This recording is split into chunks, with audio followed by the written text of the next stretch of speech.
Aye. Welcome back to Talk Your Shit. Y'all know what it is, Five Cannons.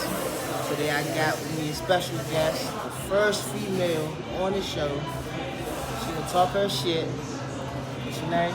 I'm Molly. Molly. We ain't talk about the drugs. Molly, how long you been sober?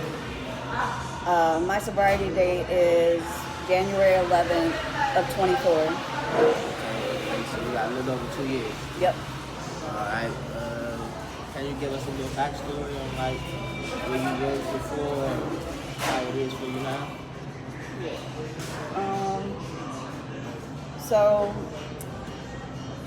my backstory is, I had my first drink when I was 5. The cherries of Manhattans were very good. And, growing up, alcohol was just a part of life. Roman Catholic, so every week having a little bit of wine. But it's funny because, I would think, can I get back in line to have like seconds? And just having that thought process when I'm 9 years old, I look back now and go, oh my gosh, So I had a really good childhood. My parents strived to give me a good life. My siblings are 18 plus years older than me. But when I was 10 years old, we got some shitty news, and essentially it was a call from my nephew, and he was like, "Daddy's beating mommy," and literally got up in the middle of the night, flew up to Boston, and over the next couple of months, I was like an only child, and then I acquired 4 siblings. But family comes first, and you do what you gotta do to make the best of everything. The thing is, that's keeping a lot of secrets in. And something that I've learned in recovery is we are only as sick as our secrets. So there were a lot of secrets. But I was taught to not let anybody know. And, some terrible things happened with those family members and me. And I held on to it for a very long time. But, I'm a good girl, and I got to do what I need to do. So in high school, I fell in love, and we got engaged, and we were going to get married, and we had a kid. And then some drama happened, and I found myself in Birmingham, Alabama. And that was like another stage in my life. And while I was down there, I graduated from UAB, go Blazers. I became a part of Alpha Kappa Psi, was a part of the National Association of Black Accountants, was their president, ended up graduating with my accounting degree. But in 2014, my alcoholism got really bad, and it ended up leading to me being in a car accident. One car accident, sick car, and I ended up hydroplaning into a telephone pole, and I died. And the paramedics resuscitated me, but I didn't know because I ended up being in a coma for about 11 days. So then that started like the next phase of my life, where it was recovery, but from like a traumatic brain injury. The hard thing about when you have a severe one, it's like hitting a hard restart. on a computer. And so you essentially have to relearn everything. I'm talking about eating, dressing, walking, talking, everything. Things that we take advantage of. So, yeah, it just was a part of life. I ended up graduating. I got to walk across the stage, and a big thing for me was to wear heels while I walked across the stage. No, it wasn't stilettos. They were kittens, and it was with my cane, but I got to do it. Like, that was the most important. But, it's really interesting, alcoholism. You would think that, you'd be done with things like that after such a major thing happening. And it just shows me that disease and how bad it really is. Because, maybe like 2 years later, I was just like, I can have one margarita. It's fine. And it was fine at first, but I had already broken that brain barrier when it came to using. And so, little by little, it started to creep back in, and the unmanageability began to happen. I ended up moving to Baltimore to be with family. And actually, it's really funny. I worked right over there for a year. I had been with that company for like 8 years, and I transferred up here. But that unmanageability. So it's like I would never drink at work, but I would get off work, and then I would need something to go to sleep. And but I had to be at work at 6 a.m. in the morning.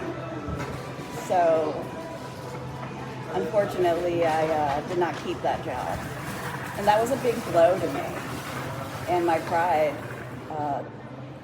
Because I had never really worked on myself. I lived through externals. I lived through how I looked to other people. And so ended up losing the job. Eventually the car got repoed. I got evicted. The boyfriend relapse. And it's really funny because yes, losing the job happened while I was drinking, but all those other things caught up to me in my sobriety. But the good thing was, because I spent those first couple of months working on myself, when shit started hitting the fan, I was able to use those tools, and I didn't go out and have a drink. I would think about it, but then immediately I call my lady sponsor. I call my male sponsor. I knew how to ground myself because I had been working with a therapist on all of those past traumas that I had been stuffing for years. So, I've been in the recovery house with you, and it is not fun, right? But I look at it and I realize that it was really needed. Because, I really had not worked on myself. I wasn't comfortable with myself. I was fronting and, talking big shit. Like, my shit don't stink. I know everything. I have a college degree. Trust me, I know. You can't tell me what to do. And in reality, I was just a dressed up trash can. So, since being in this program, working on myself, having my tribe of people that I can reach out and talk to, I ended up changing my career, and I love my job.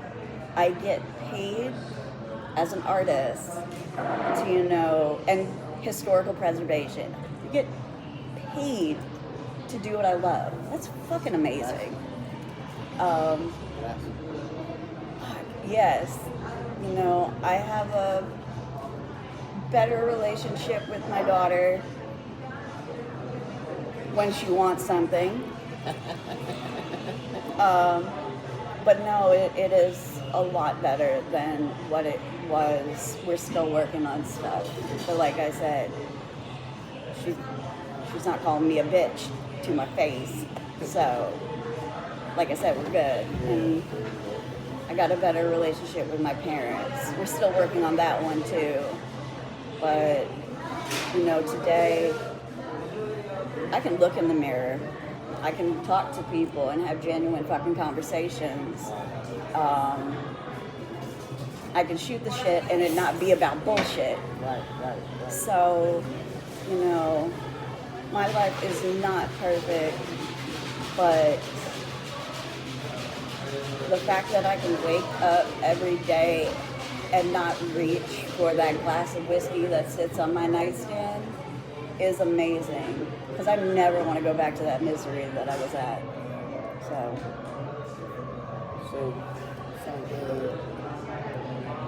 you started drinking very young, right? When was there a time where like you was like, oh, this is going bad? Like, before your accident, like not just the accident, like a time where like you just this is normal life. Like hold on, I'm going to. no, it wasn't until my DUI for my sobriety date when I got arrested. My parents had to come pick me up at 3 a.m. from Central Booking. That afternoon, when I came to and I reached for that glass and I put it down, God separated me from alcohol. That was when, it's like, oh, this is a problem. So that was like the beginning. Oh, that, well, no, right? That was my rock bottom, part one. Like I said earlier, remember my consequences caught up to me. So, rock bottom number 2 was March 24th of 25. And I went to Stacia's office. We had planned it, but I just remember breaking down and giving her a hug. I was moving into the hotel. That was probably 10 days after the eviction. My ex had been fronting, and I moved in with him. That's when he told me that he was abusing his prescription medication. Oh, by the way, I didn't know he was on prescription medication because he told me he wasn't. So, we had the dog, but that was my second rock bottom. But like I said, I had the tools. I had the tribe. I knew what to do. And I'm grateful that, relapse is not a part of my story. Like, knock on some wood. But, I was grateful because I knew where to go. And since you said that, like, everybody, like this, the reason why I brought her on this and asked her can she do this, because since I became in this program, she has been like a beacon of light. Like nothing, like if you think recovery, you think Marvel. You know what I'm saying? Like when I first heard her story, I was like, okay, she's been through something and she's here. Like persevered through it all. Like she just said, relapse is not a part of the story. I can't say that. You feel me? So everybody got different walks. You feel me? If you stick with the right people, relapse don't have to be a part of your story. Oh, winners stick with the winners. Right, exactly. And I didn't do that at first. Everybody I was sticking with was in the program, still using and everything. So, like, coming to this program is way different. My mental has been way different. And I get to converse with people like her. You get to shoot the shit. No, I don't think it's called shooting shit. Okay. But iron sharpen iron. Feel me? But alright, so back to you. So what can you tell I'm gonna say alcoholic, a younger alcoholic, right? That don't notice that their life is at that point. Like, what can you say to look out for? Like, this is when you know you're alcoholic. Well, first things first, nobody else can tell you you're an alcoholic. Okay. I mean, especially if you like read the big book and everything like that, you have to determine the unmanageability of your life. You know, because there are different types of drinkers. There's social drinkers, there are hard drinkers, and then there are alcoholics. So you got to figure out what works for you. And that's actually a big thing I think in just recovery is you have to figure out what works for you. You know, like I told you earlier, I have a male sponsor, right? Usually it's men with men, women with women. But if it wasn't for me breaking down and asking this guy to be my sponsor, not because I liked him or anything like that, but I wanted his recovery. That's what you got to look for when you're looking for a sponsor. You look for somebody that you want what they have. And he had recovery. He has recovery still to this day. Shit. We actually I lost my grand sponsor last month. And, you know, we had both stayed sober through it. And also the blessing with that was that my grand sponsor essentially taught us how to accept death. And, you know, accept the things that we cannot change. So back to your original questions, because I know I went on a tangent. You know, you got to look to think about how you want to live your life, and is the plan that you have for your life like working out? Like I said, I thought, you know, I knew what I needed to do. I was working, I had a great job, you know, had the car, everything looked great. But, you know, if I really looked at myself, I would have realized that I was miserable. I really hated my life, even though I had all the material things, but also I hated myself, you know.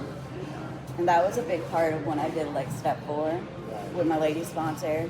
You know, I had like 6-7 pages of things that people did to me, and then I just started writing about myself, and it's like page 24.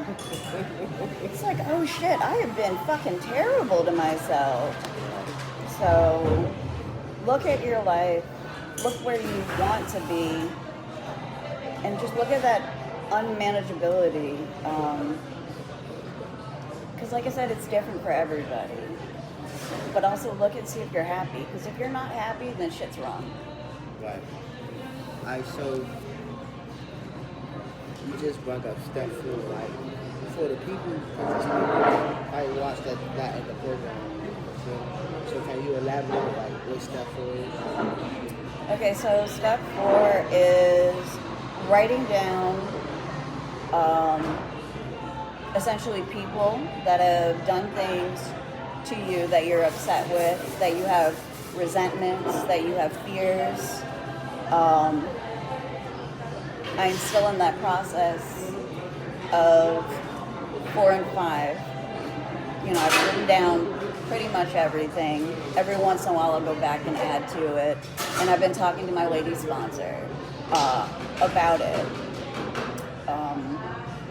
And the good thing is, when you talk to somebody else, you know, you admit to God, to yourself, and to another human being, you realize that you're not alone. All those terrible shit that you've done or that you've gone through, that you're angry about, someone else has gone through that. Every single story I have, she has a counter story to it. So in early recovery, right? Have you ever had what do you have, alcohol drinks? oh yeah. Alright, so how do you react to your drink? Well, one, when you wake up, you go, oh, thank God it was a dream. That's like the very first thing. It was a fucking dream, God, yes. But then also understanding that that's natural to have alcohol and drug dreams. You know, I know I at least, I did that I drank for 3 decades. So, of course I'm gonna have dreams about it. Because also, a lot of my drinking, like not all of it was bad. The end of it, fucking terrible. But no, like I've gone to Europe and drank, I've gone to DC and drank, California with celebrities. Like I've had a good fucking life. And alcohol was always a part of it. But, you know, those dreams, that subconscious, that's a part of the game. Alright, so y'all know this, right? She said she had a good life. Alcohol was a part of it. Now let's ask her why she knows for sure that alcohol would not be a part of it no more. Oh, definitely, and this is more of an NA thing, but playing your tape. Perfect answer. The I like this. the last 24 hours of my drinking, I never want to deal with that shit again. Like I said, I'm a good girl, and so legally, I never got in trouble. Fuck, I fucking died. I spent time in the hospital. That was like nothing to me. But to get in legal trouble? Oh my God. I'm a good girl, right? But I remember that last 24 hours, I remember picking up that glass and putting it down. Like I said, God separated me from alcohol, and I am forever grateful. I am forever grateful for that DUI, because that is the catalyst that changed my life. I wouldn't be where I am right now, as happy as I am right now, if it wasn't for that. Alright, so y'all don't know, but the other day we was having a conversation, right? And if y'all look at the video I posted before this, I say I used to think I was happy until I walked this life. You know what I'm saying? So she said the same thing when I ran into her. That's how we got on the topic, right? What can you tell the people that's drowning in misery, but they think that's all this, that they think that's life. Like, can you paint a picture to let them know like it's better, it's a better day? Well, so I remember coming into the rooms and people told me that there is a better life. And for the longest time, I didn't believe them. I was like, y'all bullshitting. You don't know how, my life is. And all this stuff. I was so angry. But, I was actually talking to a newly sober person 2 days ago. We were talking about cars and how he had lost his car, and I told him about my repo. And I told him, it was like, people tell you it's a better life, and you don't want to believe them. But in fucking reality, like, there is a better life out there. And I don't know. Like I said, everybody is different. You know, everybody's recovery is different. You got to find what works for you. You know, take some suggestions, but think about those suggestions and see if this really does work for you. Because not everything works for every single person. It's, for instance, medications. Right. Not every medication is going to work for every single person. You got to find what medication with a doctor. That's the important part. Not some chemistry experiments at home. Don't be doing that. But, you know, you got to find what works for you. You know, you take the meat, leave the bones. But let me tell you, it does get better. And my idea of better is going to be different than your idea of being better. You know, Might be the same. or it might be the same. I don't know. Can't read into the future. Right, you know, right. I don't do that shit no more. I don't play the what if game up in my head. Right. But you know, there is another life. There is a better way. You just have to be open and honest and willing, and things will just fall into place. I recognize that, you know, I hustled for a very long time. I'm not a hustler, but I am a hustler. And to get what I wanted, but I don't have to do that today. You know, my blessings that I have gotten by working on myself, being true to myself, things like a job, just, I got a fucking email. That's how I found my job. I submitted a painting to the Peel. Go Peel! And I guess they added me to the email list. And the very next day, after being accepted, I got an email about the guild. And I applied. Little things. I'm getting a motorcycle. Are you getting it? I'm getting it. So, right? Little go. things. Like, I was thinking about it and everything. They opened up a shop on Charles Street. So, it's just like, I don't have to struggle and fight for the blessings. And now that I'm not drinking, you know, I can see those things happening. I'm aware of them, and I'm able to take advantage of it. Now, let me tell you, last week, someone that works there, that works there, Okay. told me, you want what you want when you want it. I was like, yes, I do. But that has been a survival skill that has worked for me for many years. The difference is I now know how to hone those skills. And so, you know, if somebody has a problem with the way I operate, well, then that just sounds like a personal problem for them. Talking their shit now. No, and then that motherfucker, let me tell you, he was like, I'm not intimidated by you. And I was like, I didn't say you were intimidated by me. I'm just saying that, you know, somebody has a problem with the way I operate, that is a personal problem for them. Right. But I'm confident in myself and what I do. You're supposed to be. Oh yeah, by the way, y'all, very talented artist. Like, very talented artist. When I post this, I'm gonna put it on Facebook and I'm gonna tag her in it. Go check out her artwork. Very talented. I do commission work as well. Tap in. Nah, for real. So, I just had a question in my head, right? And I wanna, oh yeah, okay. A letter to your younger self. What would that sound like?